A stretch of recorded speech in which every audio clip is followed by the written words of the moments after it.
The digital world moves fast, but real growth comes from real conversations. This is e-Coffee with Experts, where marketers and founders share what's actually working in SEO, AI, and digital growth. Grab your coffee and fuel your mind as we chat with top minds about their wins, struggles, and lessons you won't find in a blog post. Brought to you by Digital Web Solutions, we bring real talk to help you grow your business, one episode at a time. Let's get started. Hey everyone, Victor back with the Coffee with Experts, and today we're going to be talking a lot about procurement. It is actually one of the fields that I don't have too much of an expertise into. I mean, there are several that I don't, but I brought Donna Donato here to talk to us about how procurement is done at a scale right now in 2025 with AI, with a lot of things changing. But not only that, I also would love to understand from Donna's mouth how CoreTrust, the company that she's working right now, is helping such companies procure at a scale. We're going to find out very soon. Donna, thank you for coming to the show. How are you doing today? Great. I'm so excited we're actually talking about procurement because usually people like, what? Procurement? Don't be afraid. This is Don't be afraid, yeah. a fun topic. And I know, and we should actually examine this. People usually run away from procurement. Sales try to avoid procurement. Marketers, I would say as well, but I have really good use cases, how marketing and procurement could work together. We should talk about that as well, especially in my years at American Express and doing some work with CS at the Consumer, Electronics Show. So don't be afraid. If I were to leave you with this, procurement could be fun, okay? And I'm here to break some of the stereotypes of that. So, this is awesome. What an amazing intro. I think instead of letting people wait, why don't we already start by talking about the fun side of procurement? So, all right, do you like shopping? Let me ask you right there. Who doesn't like to go shopping? I'm sorry for the swear word, but I love shopping. Okay, Of great. course I do. But you want to be smart about it, all right? Of course, I don't want to waste money on things that doesn't make sense, some things that will be like a bad investment. There is those thing about sometimes you can spend a little bit more, but the payout will be way higher than if you were to get something cheaper. Exactly. So you want to be smart, especially with somebody else's money. And that's where the kind of the balance of, being responsible. But the part of what makes procurement also, and of course, I'm being a little, maybe dramatic saying this is fun, you're spending somebody else's money.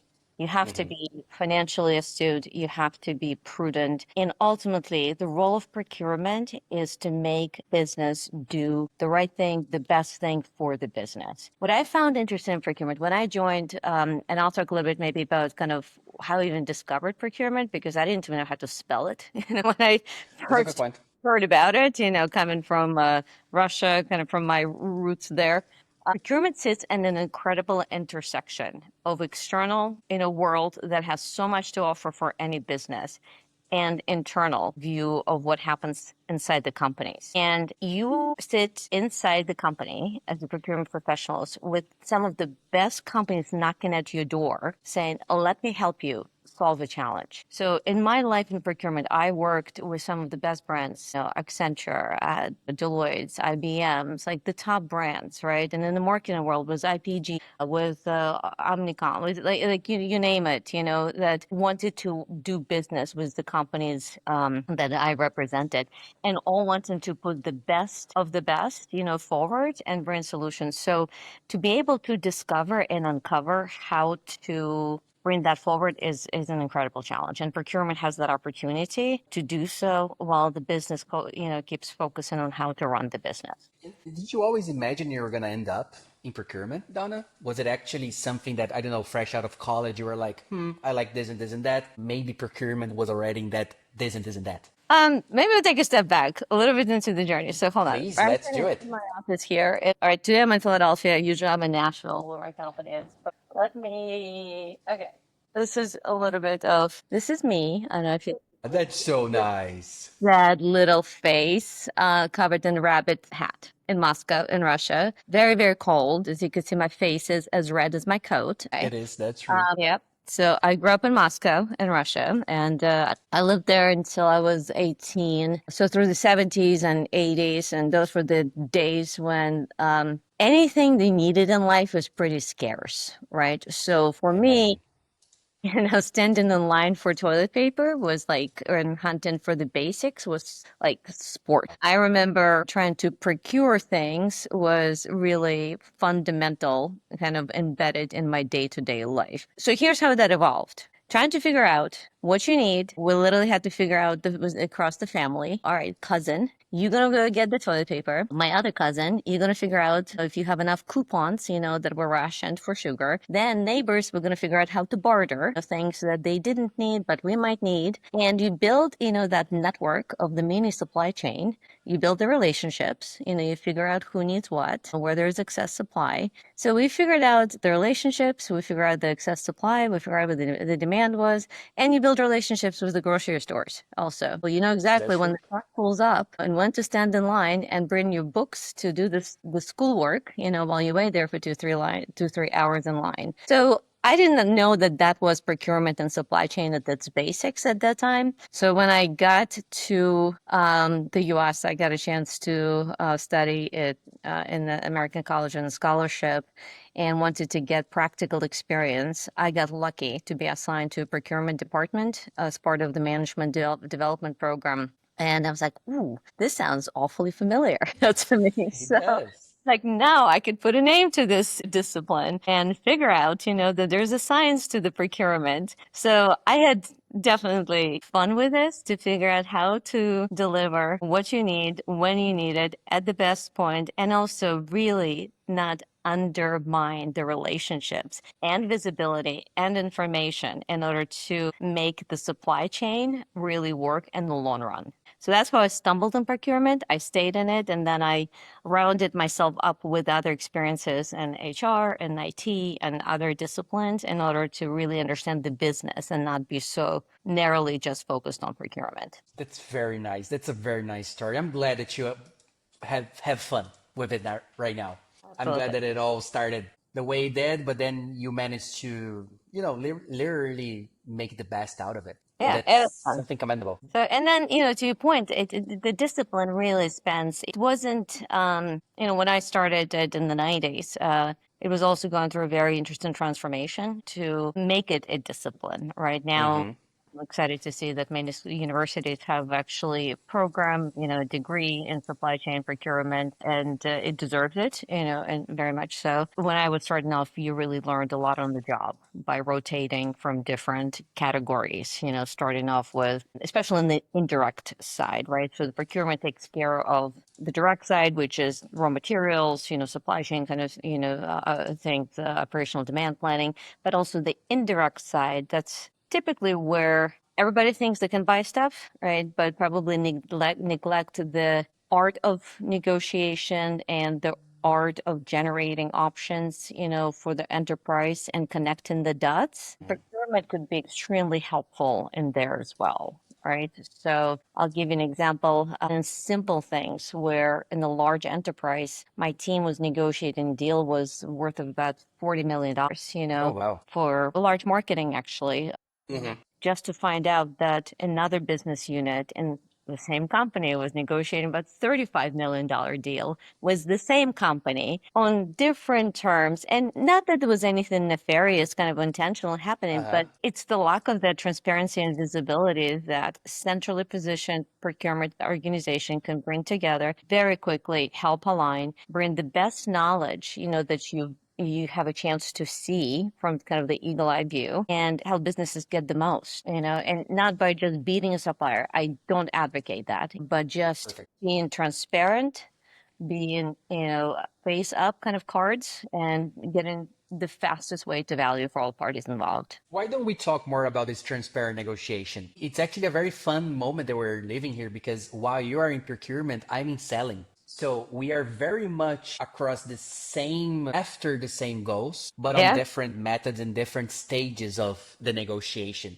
For me, whenever I am selling, and I'm very much an advocate of transparent negotiation as well, I let everybody know about the fees, about what they're paying, what they're receiving, what they can expect, what they should not expect. And this came from having several customer feedbacks later on telling, oh, I was expecting something and I got something else entirely different. So this is something that I think most of us learn through experience and by those mistakes that we did, especially early on.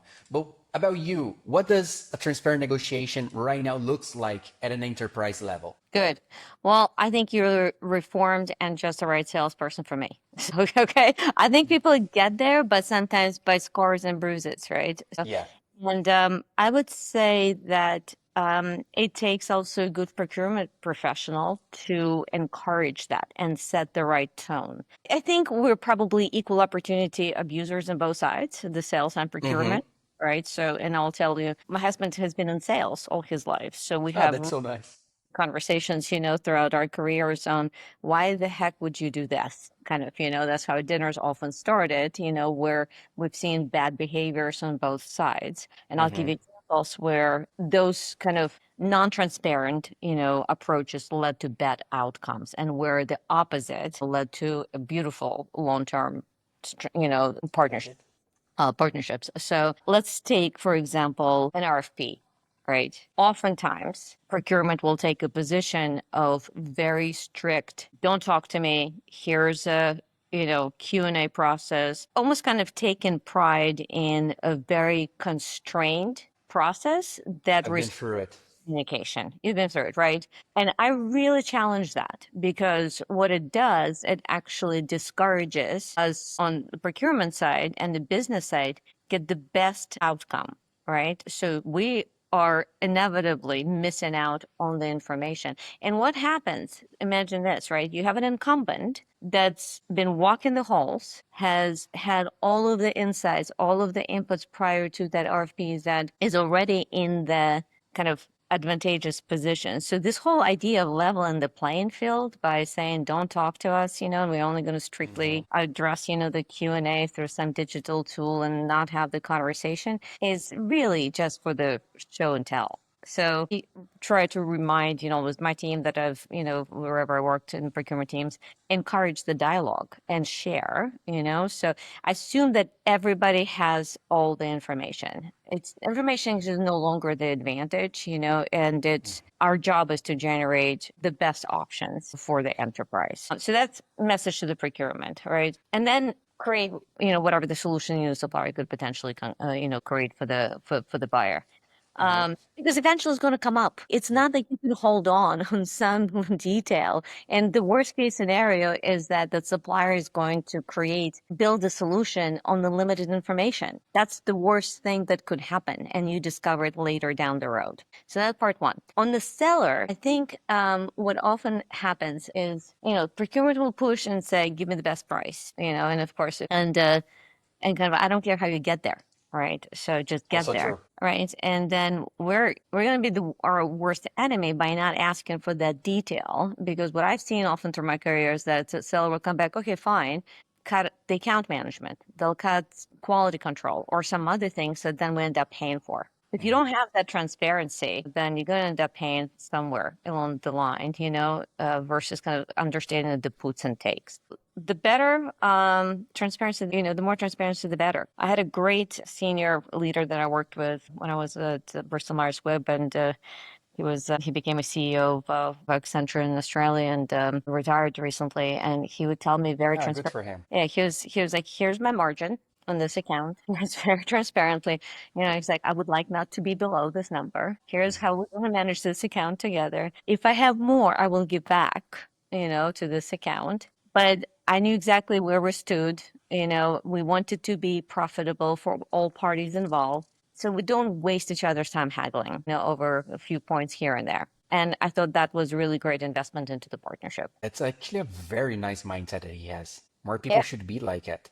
Do absolutely. you feel like some companies and their procurement professionals and departments are using speed as an excuse to not work in a transparent mode where they're like, "Oh, I'm really sorry, but I have to get this deal moving forward in a day.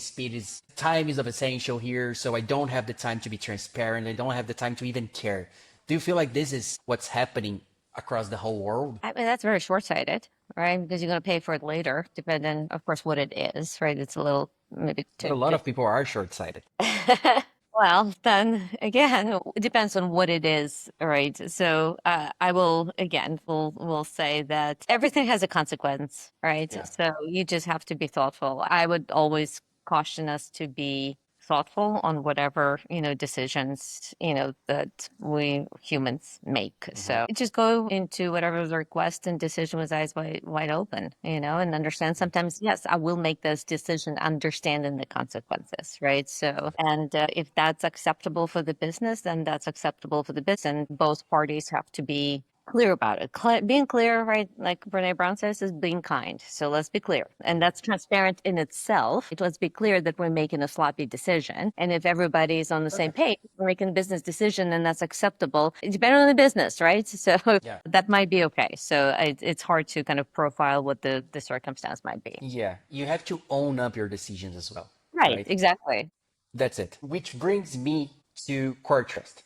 I think right Okay. now you gave us a very nice detail about how you see the procurement market, how you like to position yourself. So naturally, of course, people that are watching and listening to us, they want to know how you're putting it all into practice inside of CoreTrust. Because Yeah. right now you're managing more than $8 billion in regards to your portfolio, which brings you to over 3,700 customers Yeah. members. So this is a huge number. What were the challenges and the opportunities that you came up while you were optimizing CoreTrust so that it could scale in a healthy way? Well, let me take a moment maybe to describe what CoreTrust does and who do we serve, right? Kind of who are the customers that make sense, That would be great. So think of a company where procurement is just scaling up, right? So where the department might not have yet, the deep expertise, be it in, specialists for each category, right? But they have enough of the spend that really needs to be managed that could and should have somebody watch over it and generate savings because the company large enough but does not have the resources to manage all the categories diligently. So that's where CoreTrust comes in. So to Nice. support companies that might not have enough scale to benefit from the contracts that CoreTrust would benefit and would negotiate on behalf of the entire membership. So the contracts we negotiate will give the scale to our members that would not be able to get on their own. And frankly, don't need to, right? So the contracts we create on behalf of our membership support a vast majority of indirect spend for technology, corporate services, right?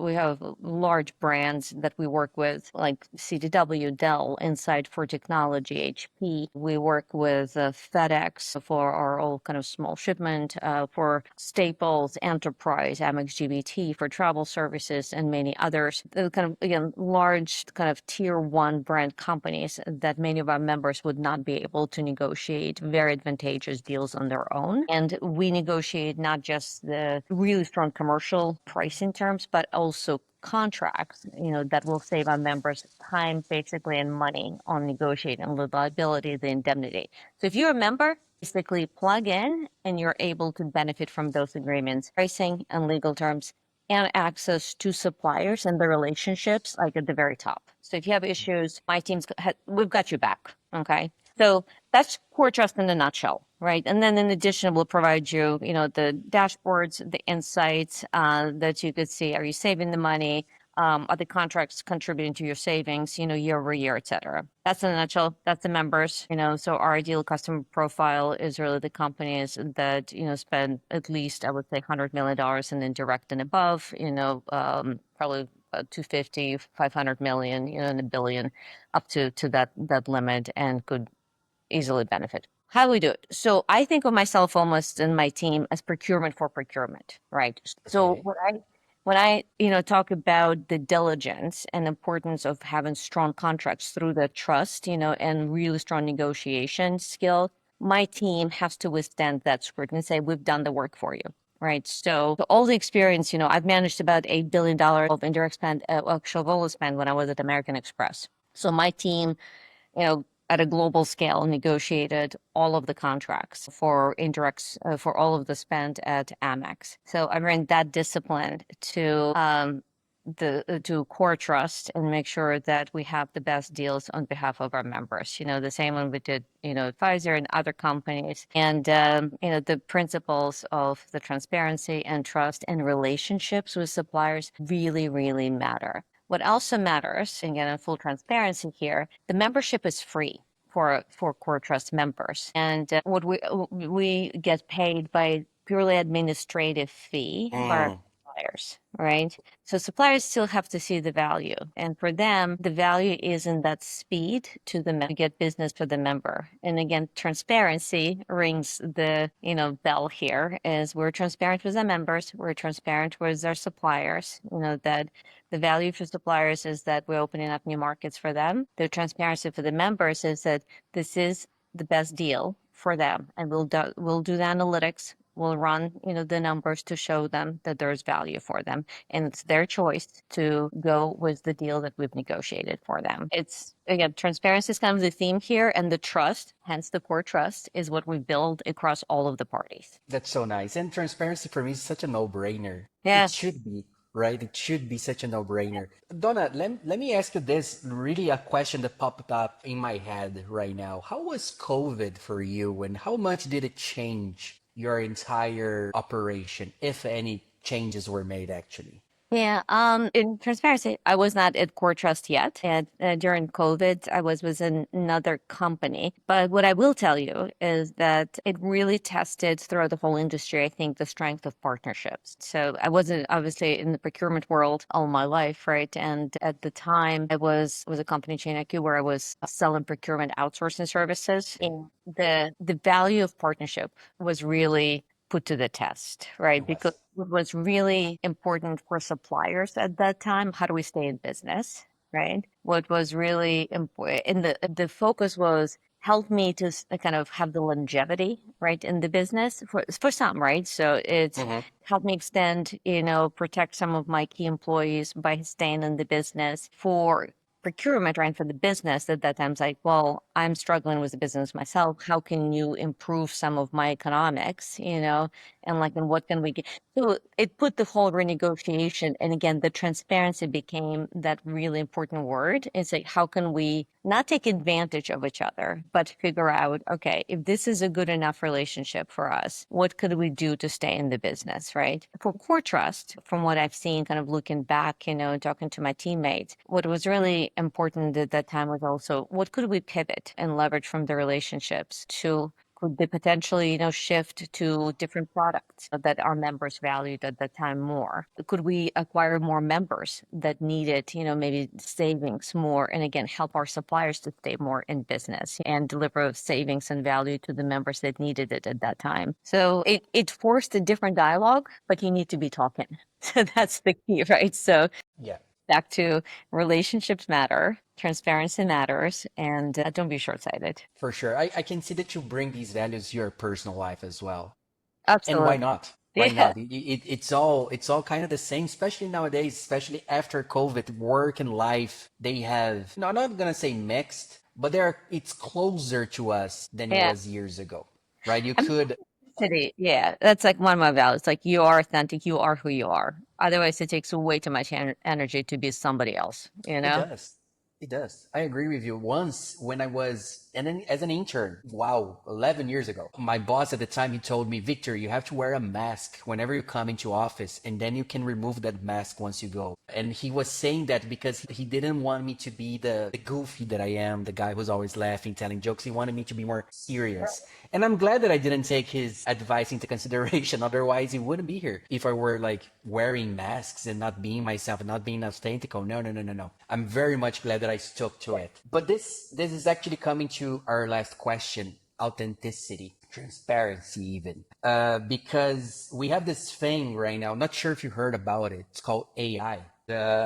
It's kind of becoming a really big issue towards authenticity because you don't know what's real and what's not anymore. Yeah. You don't know exactly if you're talking to a person anymore, if it's on a not live channel, email, text, calls, even videos right now, they are being generated over by AI. So a lot of things has changed, and this will definitely be a battle in regards to the core values that you have at CoreTrust. Nice. So my question to you, my last actually one is, where does AI fit into the future of procurement, and how are you all exploring it today? Yeah, we're definitely exploring it, right? You cannot be on the sidelines and not take advantage of this, powerful technology and movement, but cautiously, right? Thoughtfully.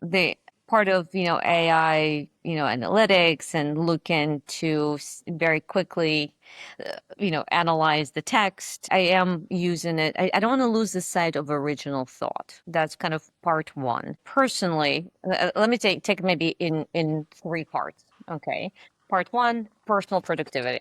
There's absolutely, use case for that. I'm cautious to rely on it for generating facts because I do see usually go like, all right, go scout for some information, but then I look at the kind of origin of data, to make sure where it actually came from. And it Yeah. does still hallucinate a bit. So I'm Oh, skeptical when my team does it. Sometimes like, where did you get it? And where's the link from? So we're cautious on that. But I do like to write something and then help me reorganize it in a bit more, succinct kind of way, and then tell it to please get rid of all the jargon. Like I can't stand, hmm, certain things like optimize and streamline, just trailing, human. thriving.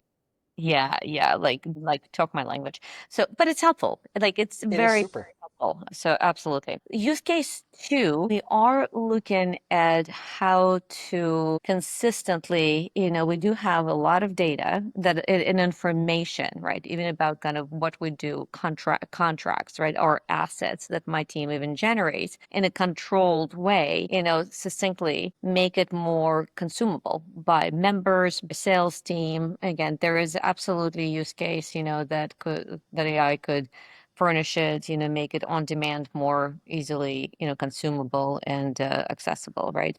And then the third use case that more picks up on member facing, right, communication and stuff. I think we're experimenting with that right now, but very thoughtfully, right?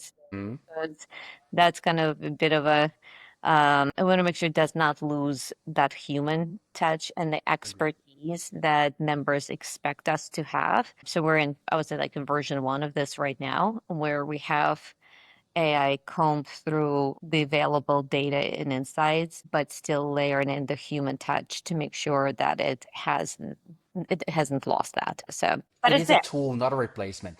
It's not a replacement, absolutely. So it's a human productivity for sure. Yeah, you have so many ads right now of AI tools saying, "Oh, it's your employee 24/7 working for you, talking to your customers." And whenever I see that, I'm like, I don't want to be talking to your AI agent 24/7. Give me somebody that I can resonate with. Yeah. AI is not that. I think too, but until we figure out that blurriness between, the like, even I experiment all the time. So I'm like, hey, tell me about the CoreTrust, and I was like, Hmm. does it tell me actually like how I would describe it? And it's not quite there yet, Right. but we're getting there. Like, look, it's you have to stay connected to it, not Yeah. real yet, but connected and slowly kind of integrate and iterate for sure. So we don't have such a giant catch up moment later, Yeah, I agree. I agree, and I'm glad to hear from you that you're not seeing it as a replacement for any areas whatsoever. It can be a tool. It can help us do things faster with quality. Of Yep. course, something that we never had before. Before, whenever we were talking about tools, it was usually you save time, but you're also giving away quality and Mm-hmm. the outcome. Right now, you don't need to. As long as you do it in the correct way, you can have both. So this Absolutely. is the dream. Donna, the last question, you can even do it like in a minute. What's next for you? What can we tune in to and get excited about Donna, about CoreTrust, about anything in your life? Gosh, I am living and loving CoreTrust right now. So That's so great. it's we're really excited just to take care of our members, continue to expand the portfolio. I love our team, and I'm going to take a little break next week. So Great. We all deserve some break. yes, so that's Yes. that's my life. But I love my job. I've been loving it, and yeah, that's I'm glad that it all went like you started with procurement, as you said so yourself, back in Russia with a totally different tonality and reasoning. Look yeah, where you are right now having fun. This is the goal. yeah. Thank you. Donna, thank you so much for being here, sharing your story, sharing how things are working. Procurement does look way more fun right now after I had this entire conversation with you than it looked before. And I hope that those that are watching us will also agree with the fact that procurement can be fun. For those that want to connect with Donna, you know that the links will be down in the description below. Go check it out, go follow, go engage. It's for free. It helps. It's going to be your time in the future. Donna, thank you again for coming to the show. We wish you and CoreTrust all the best. Thank you.